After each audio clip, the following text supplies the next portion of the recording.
Is the story true? Consequence told the story that you at a Def Jam Christmas party in the 90s went upside Wishbone's head from Bone Thugs and Harmony. Nah, I mean it's true, but I ain't go upside his head. So what happened? We just got into some shit. You got into some shit. It was a Christmas party, and you know we had our peoples in there. They had ideas, and then we just got into it. There's a lot of shit being thrown around in there and shit like that or whatever. And this was in Vegas? No, this was in New York. In New York, okay. Yeah, so it got crazy, but and yeah, that's really it though. We just I think somebody not from their side, but somebody might got hit with a Moet bottle. You know what I mean? But it was on. It was on in there. It was on. And it was crazy. Yeah, and I see them brothers to this day and shit. Like, yo, we mad cool. We don't really talk about that right that. You know, that's back then and shit. But I ain't go upside his head. No, but okay. But there was an altercation. It was an altercation. It was an altercation. Yeah, definitely. Hey, we got to wrap up this interview. Another one presented by Hardin, baby. You already know what it is. Shout out to Hardin for presenting another episode of the Bootleg podcast. Don't forget, when you're in Vegas, you get in that taxi, you get in that Uber, say, take me to Hardin, the #1 cannabis dispensary in the world. Premium selection of the craziest gas you could ever ask for. And then they break down what all the terps mean. It's incredible.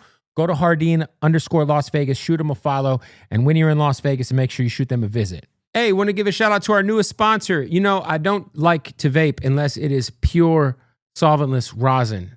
Want to give a shout out to RokinCannabis.com. Go give them a follow.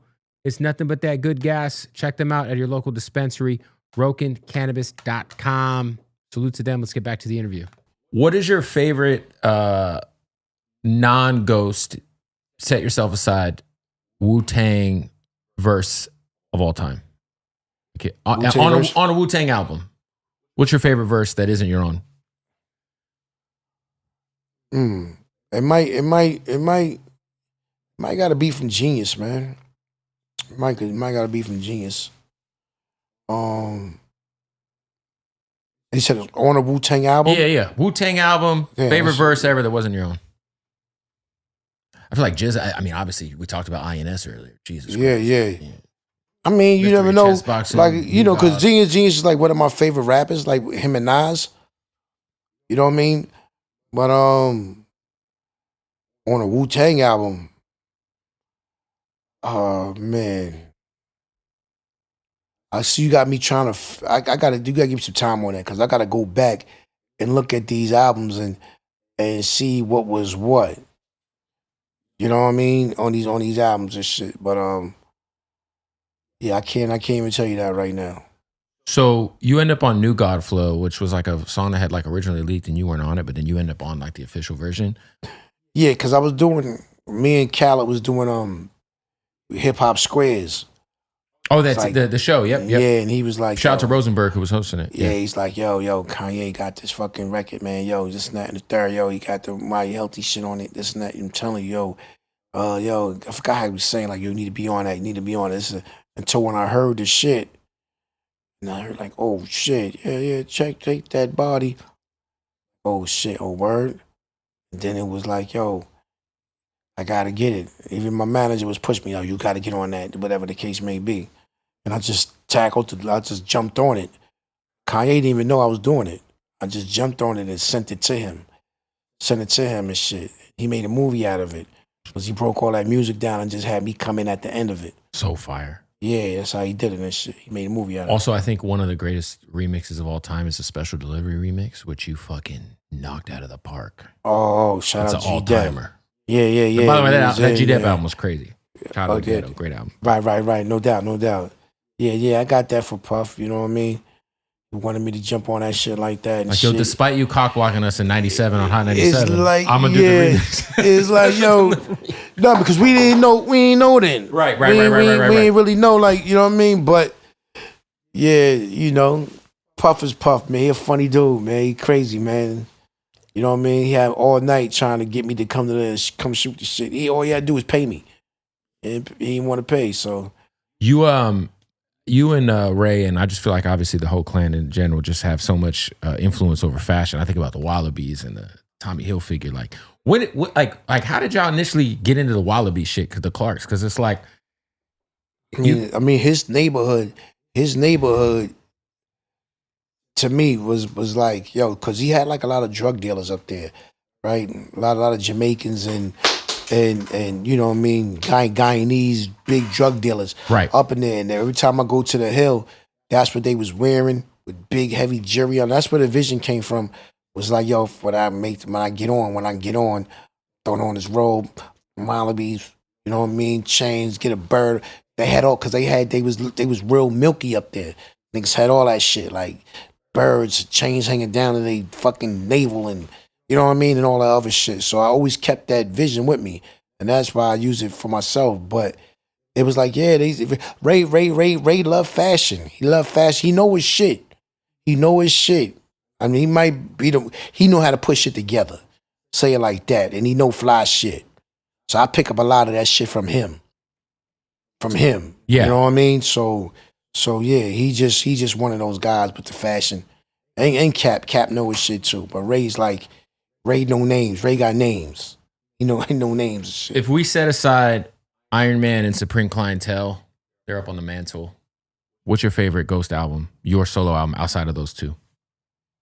Outside of it? Yeah. Oh. They're disqualified. Probably Wizard of Poetry. Yeah, because R&B shit, yeah. Yeah, because I like R&B shit. I'm an R&B cat first. Great album, by the way. Yeah, man. And we dropped the ball over there. Def Jam kept dropping the ball on me, man. You know what I mean?